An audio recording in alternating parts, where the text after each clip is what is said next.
It started, like most heartbreaks do, in a quiet and unassuming way. I had no reason to doubt my husband, Alex. For 12 years, we had built a life together that was both chaotic and beautiful. 2 children, a thriving small business, and the sprawling summer house I was constructing brick by brick, metaphorically, of course, but it felt as labor-intensive as laying the mortar myself. Every task seemed monumental, yet somehow, I thrived on the busyness of it all. It was a Wednesday morning when my friend, Sophie, called. Her voice had an edge I didn't recognize, like she was holding back something she wasn't sure I could handle. "Hey, Claire," she began hesitantly. "Do you have a minute?" "Of course," I said, balancing my phone between my shoulder and ear as I poured cereal for the kids. "What's up?" There was a pause. Not the kind that comes from forgetting what you were going to say, but the kind that feels like a loaded silence. I put down the milk jug, sensing the shift in the air. "I don't know how to tell you this," Sophie finally said. "But I thought you should know." The words that followed were like a lead weight tied to my chest. My husband, my Alex, had been seen with a young woman, very young, only 25 or so. Sophie had spotted them at a restaurant in the city, sitting too close to be just colleagues. The woman laughed in a way that made the hair on Sophie's neck stand on end, as if she'd stumbled upon a secret she was never meant to witness. "I didn't want to jump to conclusions," Sophie added quickly, as though that would soften the blow. "But I couldn't just not tell you." My hands trembled as I gripped the counter, my mind racing to reject the possibility. Alex was busy, yes. He worked late sometimes, claimed his meetings ran over, but wasn't that just the life we'd built together? Weren't we both burning the candle at both ends for the sake of the life we had dreamed of? I brushed off Sophie's concern outwardly, though my voice sounded unconvincing even to myself. "I'm sure it's nothing," I said. "Maybe work-related." But the seed of doubt had been planted. That evening, as Alex came home, I watched him with a new lens. He hugged the kids, kissed me on the cheek, and asked about my day with the same casualness he always did. Nothing seemed amiss. And yet, Sophie's words rang in my ears like a haunting echo. As the days went on, I began to notice small things. He was glued to his phone more than usual, his smile too quick to fade when I walked into the room. And when he announced he had to travel for a weekend conference, my heart clenched in a way it never had before. That weekend, as I wrangled the kids and supervised the contractors at the summer house, I couldn't shake the gnawing suspicion. I tried to tell myself I was being paranoid. But when Sophie called again, a hint of urgency in her voice, she confirmed what I had been dreading. Alex had been seen again with the same woman, this time leaving a boutique hotel. That night, I found myself scrolling through his phone while he slept. I hated myself for it, but I couldn't stop. And there it was, the proof. Texts, receipts, and photos exchanged between him and her. Her name was Hannah. And she was 12 years younger than me. The morning after my discovery, the world felt heavier, like I was carrying a burden too great to explain. I sat at the kitchen table, staring at the text messages on Alex's phone. My coffee had long gone cold, untouched. His words to her were playful, flirtatious, brimming with an excitement I hadn't seen from him in years. I read them over and over, as if each time might somehow change the reality they painted. They talked about their plans for the weekend, about how much they missed each other, and worst of all, about me. "I feel bad sometimes," one text read, "but Claire's so busy with her projects, she barely notices I'm gone." I barely noticed. My breath hitched as my stomach churned. Was this how he justified it? Because I was too busy juggling 1,000 responsibilities to give him the attention he craved? As I scrolled further, I found photos, a smiling selfie of Hannah in a sundress, sitting in what I recognized as the driver's seat of our second car. That image felt like a punch in the gut. She wasn't just part of his life, she was seeping into mine. I had to confront him, but I wasn't ready. Not yet. I needed to think, to gather myself, to figure out what came next.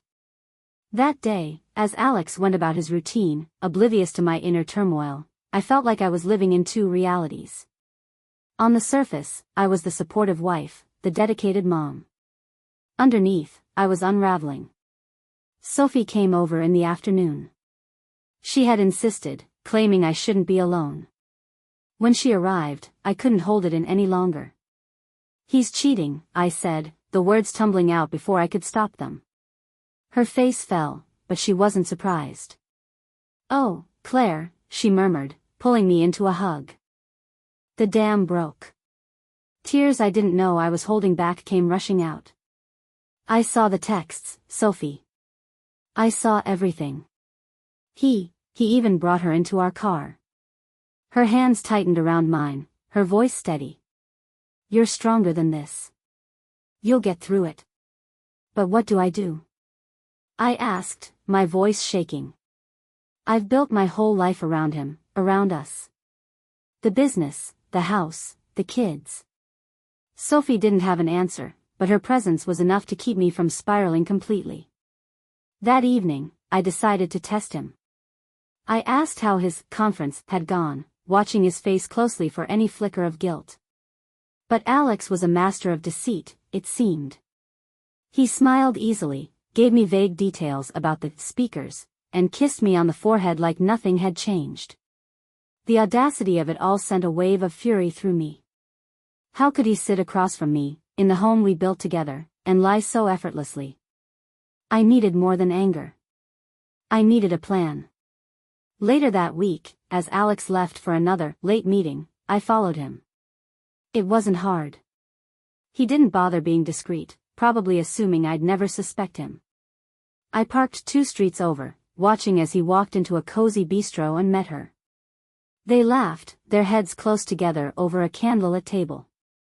From my car, I felt like an intruder in my own life. I snapped a photo of them with my phone, my hands trembling. This wasn't paranoia anymore. This was real. When Alex came home that night, I couldn't bring myself to say anything. I sat in bed, pretending to read, while he kissed me goodnight. His lips felt foreign, his touch like a stranger's. I waited until he fell asleep, then I slipped out of bed and opened my laptop. It was time to take control of the narrative. I wouldn't let him rewrite our story without a fight. The next morning dawned with a quiet tension. Alex left early, kissing me on the cheek as he usually did, murmuring something about a meeting. I nodded, barely hearing him, my mind already racing with what I needed to do. After he was gone, I sat down at the dining table, my laptop glowing in front of me. I wasn't a stranger to organization. I ran our business while managing a household and raising 2 kids, but this task felt different. Personal. Messy. I started by compiling the evidence. Screenshots of his texts. The photo of him and Hannah at the bistro. His work calendar showing meetings that never existed. I needed a clear picture of the betrayal because, as painful as it was, I needed to see it all. That afternoon, as I picked up the kids from school, the weight of the secret bore down on me. How much longer could I pretend everything was fine? My eldest, Ellie, chattered on about her school project, oblivious to the storm brewing. "Mom, do you think Dad can come to the science fair next week?" she asked as we walked to the car. I hesitated, my throat tightening. "We'll see, sweetheart. I'm sure he'll try." As I buckled my youngest, Liam, into his car seat, I felt a pang of guilt. They didn't deserve this. None of us did. That evening, I called Sophie over. She arrived with wine and a look of determination. "Are you sure about this?" she asked as I laid out my plan. "I need to know everything before I confront him," I said, my voice steady despite the tremble in my hands. "I need to know where he goes, who he sees. I won't let him gaslight me into thinking this is all in my head." Sophie nodded. "Okay. So what's the next step?" I pulled out a piece of paper where I had scrawled a list of private investigators. "You're going to hire someone?" Sophie asked, raising an eyebrow. "Yes," I said firmly. "If he's going to lie to me, I'll uncover the truth myself."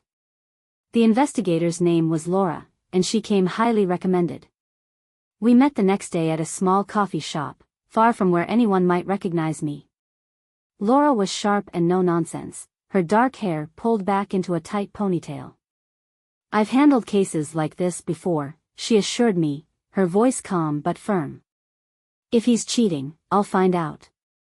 I handed her the information I'd gathered: names, places, dates.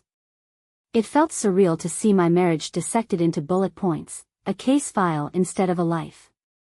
"Do you think he'll notice?" I asked. She smiled faintly. "Men like your husband rarely do. They think they're untouchable." The next few days passed in a blur. I threw myself into work and the kids' routines, trying to stay distracted. But at night, when the house was quiet, my thoughts betrayed me. I replayed every moment of our marriage, every kiss, every promise. Were there signs I'd missed? Had I been blind to the cracks all along? The worst part wasn't the betrayal itself. It was the realization that while I'd been pouring my heart into building a life for us, Alex had been elsewhere, chasing something, or someone else. A week later, Laura called. "Can we meet?" she asked. "I have something to show you." My stomach churned as I drove to the meeting. Laura greeted me with a folder in hand. "He's been meeting her regularly," she said, laying out photos on the table. Alex and Hannah at a park.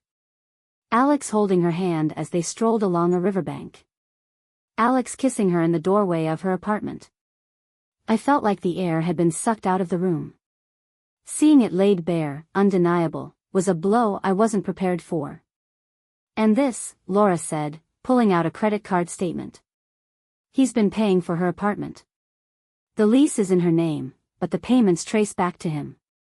I stared at the document, the words blurring. It wasn't just an affair, it was a whole other life.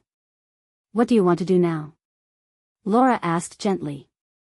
I closed my eyes, taking a deep breath. I knew the answer. It was time to confront him. That evening, I could barely hold myself together. The knowledge of Alex's betrayal simmered under the surface, threatening to erupt.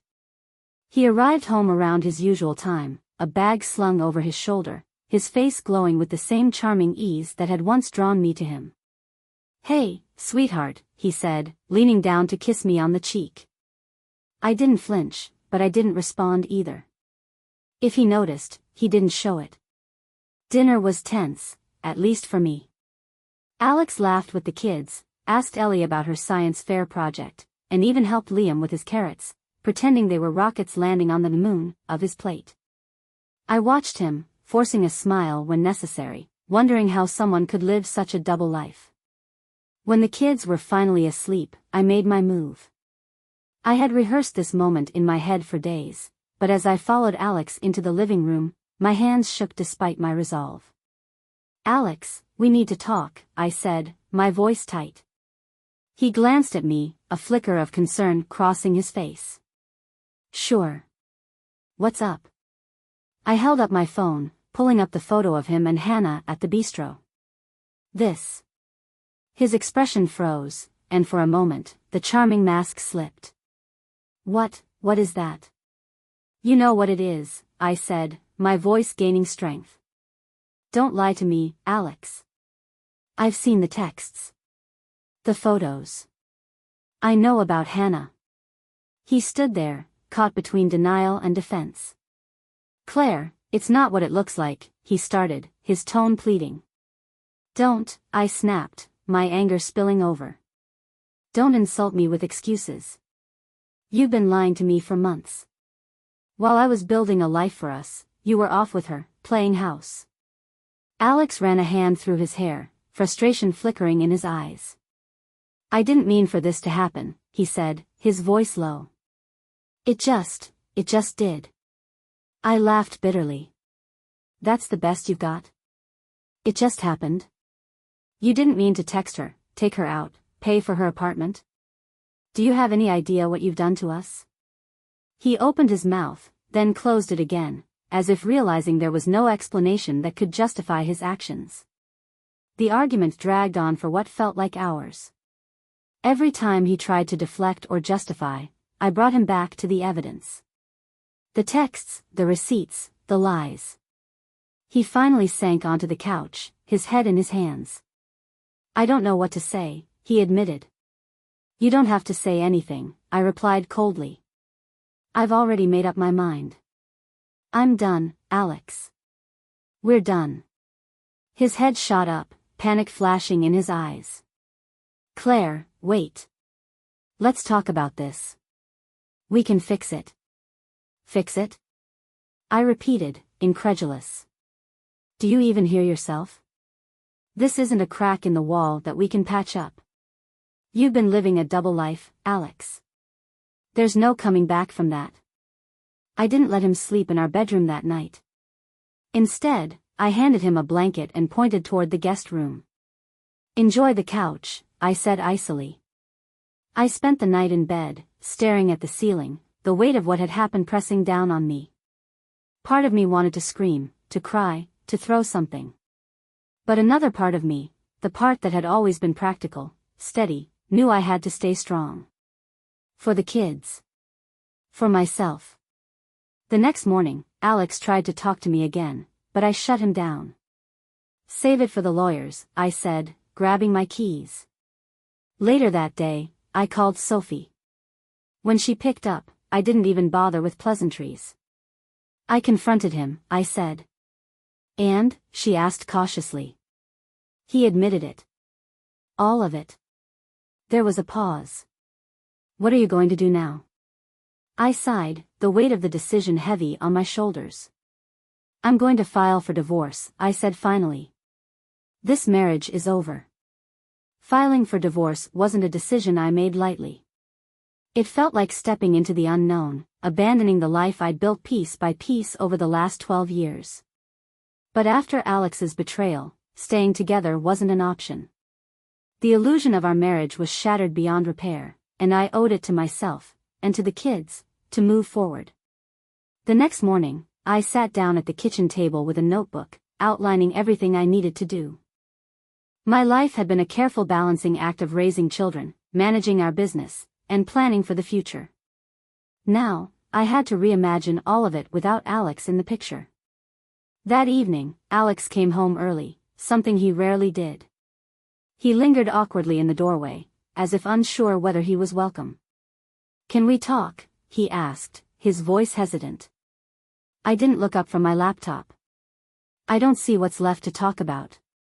He sat down across from me, his hands clasped tightly together. Claire, I know I've made mistakes. Big ones. But I don't want to lose everything we've built. His words might have moved me once, but now they rang hollow. You already threw it away, Alex, I said quietly. You didn't just make a mistake, you made a choice. Over and over again. He flinched, but I didn't stop. Do you even realize what you've done? To me? To the kids? While I was working my tail off to give us the life we dreamed of, you were sneaking off with her. You weren't just unfaithful, Alex, you betrayed us. I never wanted to hurt you, he said, his voice cracking. Well, you did, I snapped, my composure slipping. You don't get to say that you didn't mean to. You knew exactly what you were doing.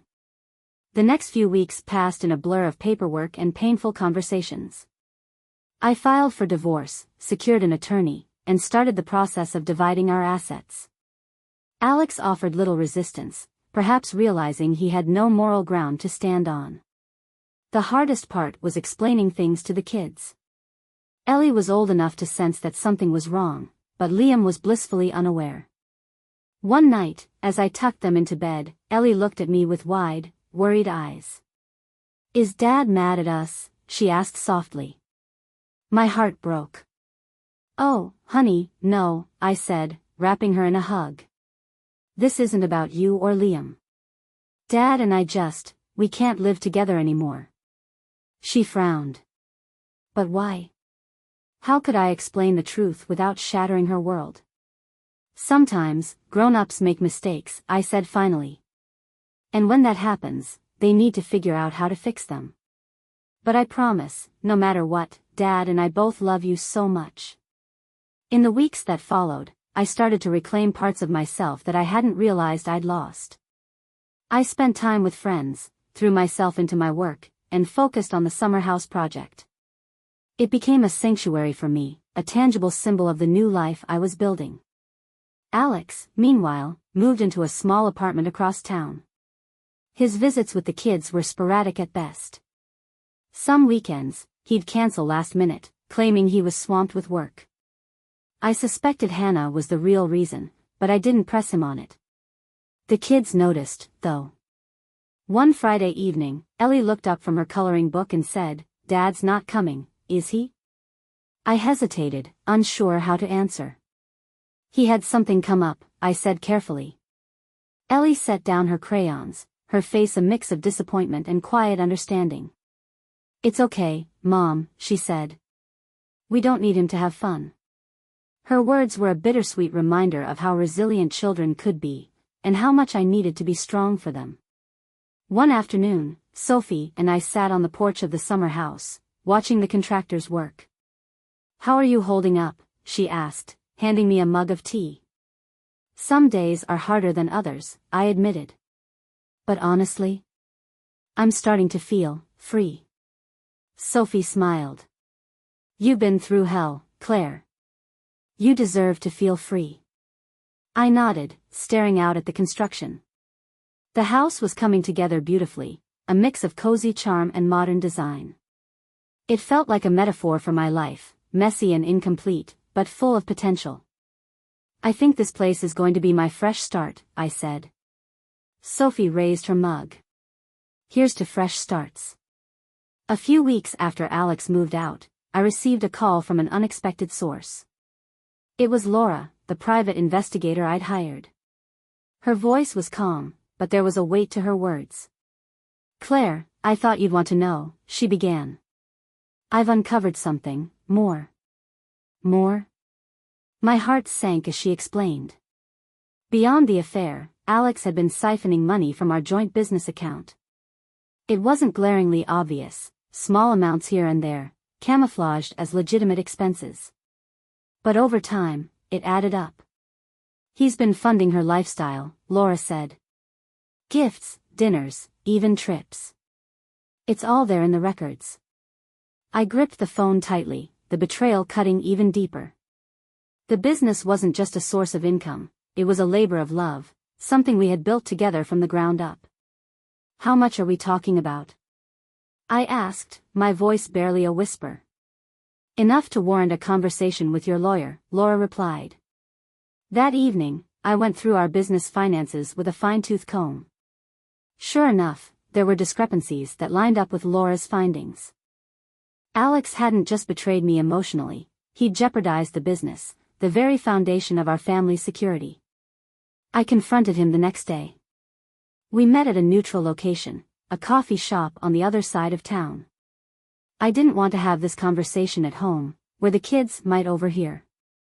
Alex arrived looking nervous, his eyes darting around as if searching for an escape route. "What's this about?" he asked, sitting down across from me. I slid a folder across the table. "You tell me." He opened it, his face draining of color as he flipped through the documents.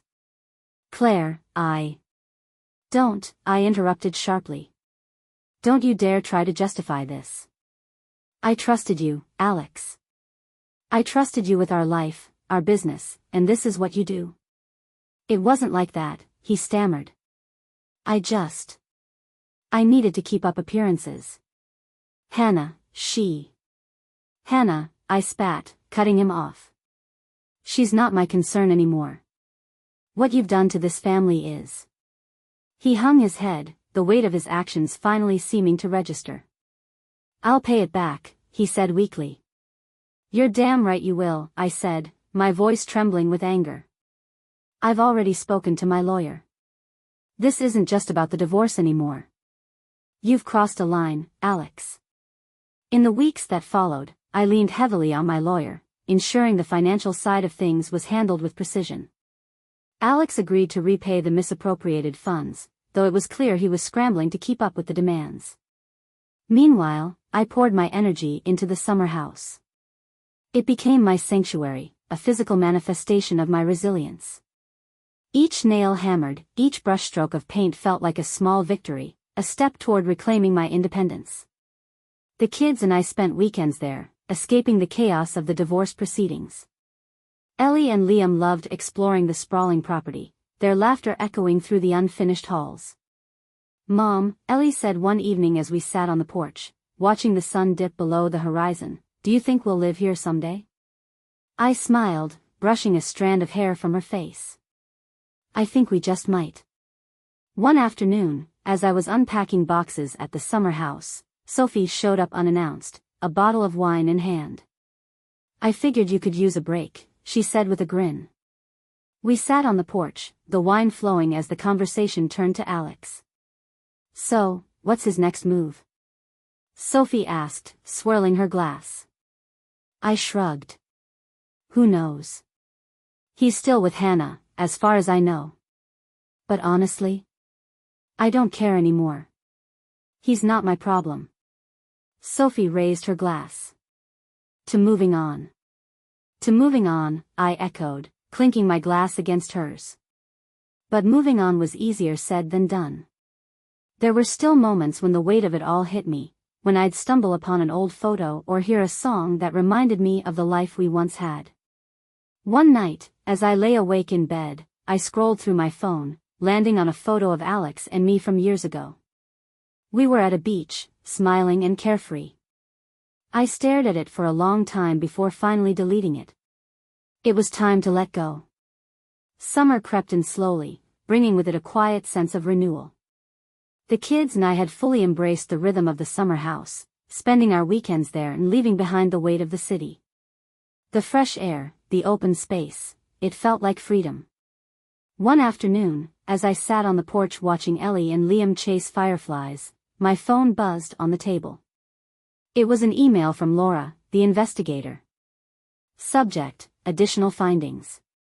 I hesitated before opening it, unsure if I was ready for another revelation. When I finally clicked, my heart sank. The email detailed new financial missteps Alex had taken, this time involving credit cards I didn't even know existed. He had opened accounts in his name but used my information to secure higher limits. I confronted him the next day. This time, I didn't bother with pleasantries. "Are you trying to ruin me completely?" I demanded as he opened the door to his apartment.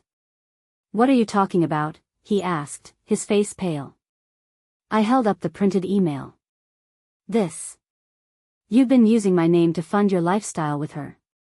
Do you have any idea how illegal that is?" He stammered, his words tripping over each other. "Claire, I didn't mean." "Stop saying that." I snapped. "You didn't mean to betray me. You didn't mean to jeopardize our family's future. What did you mean to do, Alex?" He sank onto the couch, burying his face in his hands. "I don't know," he mumbled. I stared at him, the man I had once loved now reduced to this pitiful figure. "You know what? It doesn't matter.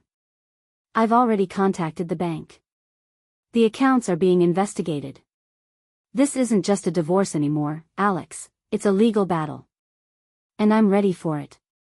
That night, I sat with Sophie, venting my frustrations.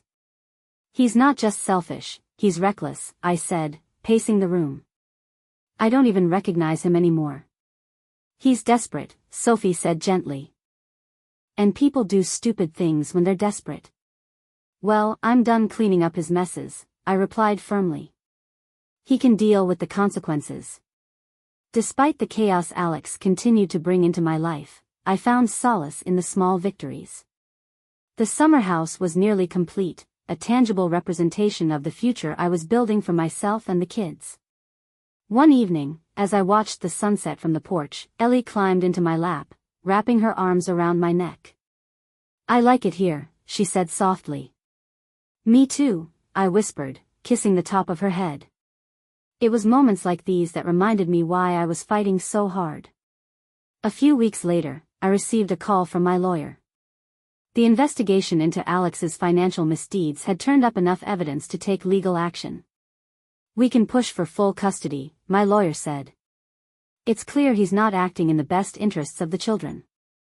The thought gave me pause. As angry as I was at Alex, I didn't want to sever his bond with the kids. But I couldn't ignore the damage he was causing. I'll think about it, I said, my heart heavy. Meanwhile, Alex's relationship with Hannah began to show cracks.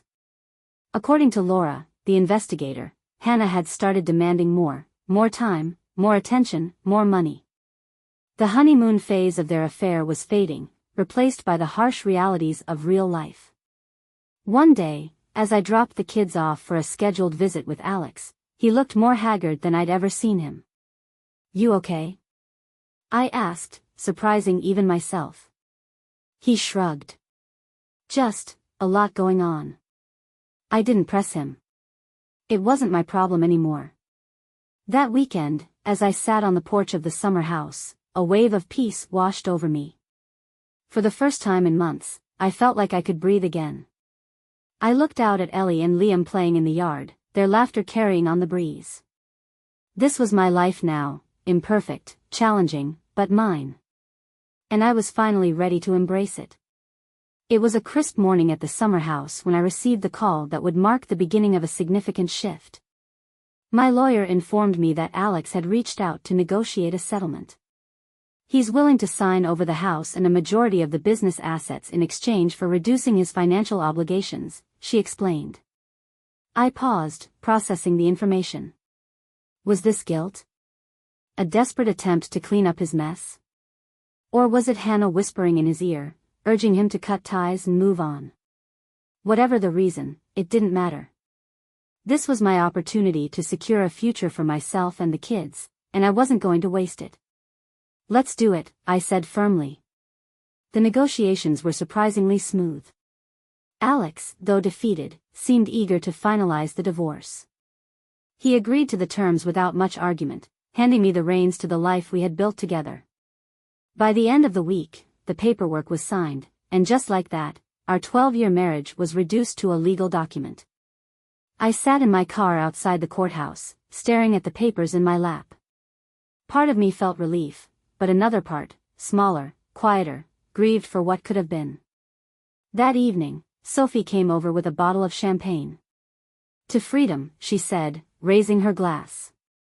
"To freedom," I echoed, clinking my glass against hers. As we sipped, I allowed myself to feel the weight of everything that had happened. The pain, the betrayal, the anger, it was all still there, but it felt distant now, like a shadow that no longer had the power to consume me. "What's next?" Sophie asked, her eyes sparkling with curiosity. I smiled, the answer clear in my mind. The summer house. I'm going to finish it, move in with the kids, and start over. Really start over. The following weeks were a whirlwind of activity. With the divorce finalized, I threw myself into completing the summer house. Every nail hammered, every room painted felt like a step toward reclaiming my independence. The kids were thriving, too. Ellie had become my little assistant, helping me choose colors for the walls and picking flowers for the garden. Liam loved running through the open fields, his laughter echoing across the property. "Mom, can we have a treehouse here?" he asked one afternoon, his eyes wide with excitement. "Of course," I said, ruffling his hair. "We'll build the best treehouse ever." Meanwhile, Alex's life seemed to be unraveling. He missed a few scheduled visits with the kids, and when he did show up, he looked more tired and distant than ever. One day, as I dropped the kids off at his apartment, Ellie tugged on my sleeve. "Is Dad okay?" she asked quietly. I glanced at Alex, who was leaning against the doorframe, his shoulders slumped. "He's going through a tough time," I said, choosing my words carefully. Ellie nodded solemnly, her young face wise beyond her years. A month later, the summer house was finally ready. Moving day was bittersweet. Packing up the house I had shared with Alex felt like closing a chapter, but as I stood in the doorway of my new home, I felt nothing but hope.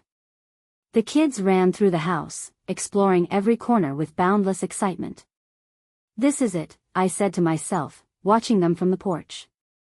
"This is where we'll rebuild." That evening, as the sun set over the hills, I sat outside with a cup of tea, reflecting on everything that had led me here. The betrayal, the heartbreak, the uncertainty, it had all brought me to this moment.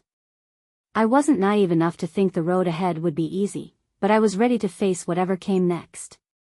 For the first time in a long time, I felt like I was exactly where I was meant to be. Life at the summer house felt like a breath of fresh air, a world away from the turmoil I'd left behind. The days were busy but peaceful, filled with moments of laughter with the kids and quiet nights on the porch. But even as I found solace in my new routine, remnants of the past lingered, demanding to be addressed. One afternoon, as I sorted through a box of old photographs and keepsakes, I came across a journal Alex had given me for our 5th anniversary. "Write your dreams in it," he'd said. "We'll make them come true together." I opened it cautiously, flipping through the pages filled with dreams of a life we never quite reached. Travel plans, business goals, a list of baby names we had once debated. The ache in my chest was bittersweet. I closed the journal and placed it back in the box. It was time to stop mourning the life I thought I'd have and embrace the one I was building. The following week, Alex called. It was rare for him to reach out directly, as most of our communication now happened through emails or messages about the kids. "Claire, can we talk?" he asked. His voice was quiet, almost apologetic. "About what?" I replied, wary of his tone. "I've been thinking," he said hesitantly. "About everything. I want to apologize." The words caught me off guard. For months, I had waited for some acknowledgement of the pain he had caused, but now that it was here, I wasn't sure how to feel. "Go on," I said cautiously. "I know I've hurt you," Alex continued. "I know I've made mistakes, huge ones. And I can't undo any of it. But I wanted you to know that I'm sorry. For everything." His words hung in the air, heavy with unspoken regret. "I appreciate the apology," I said finally. "But it doesn't change what happened. You made choices, Alex. Choices that broke our family." "I know," he said. I wanted you to hear it from me. You deserve that much." After the call, I felt a strange sense of closure. His apology didn't erase the pain or undo the damage, but it allowed me to let go of the anger I had been carrying. That night, I sat on the porch with Sophie, telling her about the conversation. "Do you think he meant it?" she asked, sipping her wine. "Maybe," I said. "Maybe not. But it doesn't matter. I'm not doing this for him, I'm doing it for me. I need to move on." Sophie nodded, raising her glass. To moving on. As summer turned to autumn, the kids started school, and life at the summer house settled into a comfortable rhythm. I threw myself into new projects, including the treehouse Liam had been dreaming of. One afternoon, as I was painting the final touches on the treehouse, Ellie climbed up the ladder and sat beside me. "Mom," she said, her voice serious. "Do you think we'll ever have a new dad?" Her question caught me off guard. I set down my paintbrush, turning to face her. "Why do you ask?" "I don't know," she said, fiddling with a loose thread on her sleeve. "It's just, you're happy here, but sometimes you look lonely." Her words hit me like a wave. Had I been so focused on building a life for us that I'd ignored my own needs? "I'm not lonely, sweetheart," I said, pulling her into a hug. "I'm just figuring things out." She nodded, satisfied with my answer, and climbed down to join Liam in the yard. But her words stayed with me. That evening, as I sat on the porch watching the sunset, I allowed myself to wonder, was there room in my life for something new? A new relationship? A new dream? The thought was terrifying, but also exhilarating. For the first time in a long time, the door to the future felt wide open. The arrival of fall brought a kaleidoscope of colors to the summer house. Golden leaves blanketed the yard, and the cool air carried the smell of fresh earth and possibility. Life had found its rhythm again, a rhythm that felt steady, even joyful. Ellie and Liam were thriving in their new school, quickly making friends and bringing home stories that filled the dinner table with laughter. The summer house, once just a project to keep my mind busy, had become a home, a place where we could finally breathe freely. One evening, as I sat by the fireplace, flipping through a magazine, my phone buzzed on the coffee table. It was a message from Sophie. Sophie. Are you free Saturday? There's a charity event in the city, great cause, and I think you'd love it. Let me know. I hesitated, my fingers hovering over the keyboard. It wasn't that I didn't want to go, it was more that I hadn't stepped back into the world of social events since everything with Alex. But something in me nudged forward. Maybe it was time. Me. Count me in. What should I wear? The event was held at a beautiful old theater downtown, its gilded walls and chandeliers casting a warm glow over the crowd. Sophie greeted me at the entrance, her grin wide and welcoming. You clean up nice, she teased, eyeing the navy dress I had chosen. Thanks, I replied, rolling my eyes. I almost forgot how to wear heels. The evening was lively, filled with music, art, and meaningful conversations. It felt good to be out, to mingle and connect with people who weren't part of my immediate circle. Toward the end of the night, as I stood by a display of children's artwork, a voice behind me said, "Beautiful, isn't it?" I turned to see a man about my age, his warm smile disarming. He had kind eyes and an easy posture, like he belonged in any room he walked into. It is, I agreed, gesturing toward a vibrant painting of a sunset. It reminds me of the view from my porch. He raised an eyebrow. You must have a pretty amazing porch. I chuckled. I do. It's my favorite place in the world. We talked for a while, his name, Ethan, rolling off my tongue like I'd known him for years. He was a teacher, passionate about his work and the community. There was something refreshing about him, a quiet confidence that felt like a balm to my still healing heart. The next morning, Sophie called. So, she asked, her tone mischievous. What did you think of Ethan? I laughed. You're impossible. I'm a genius, she corrected.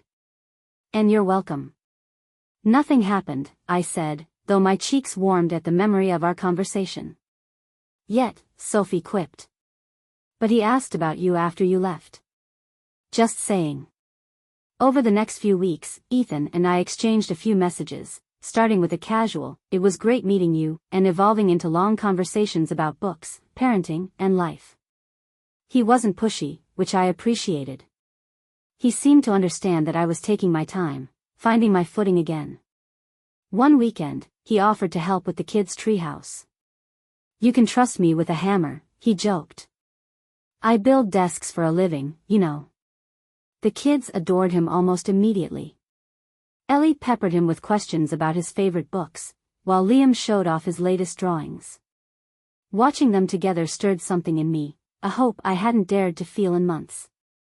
The night the treehouse was finished, we sat under the stars, the kids fast asleep in their rooms.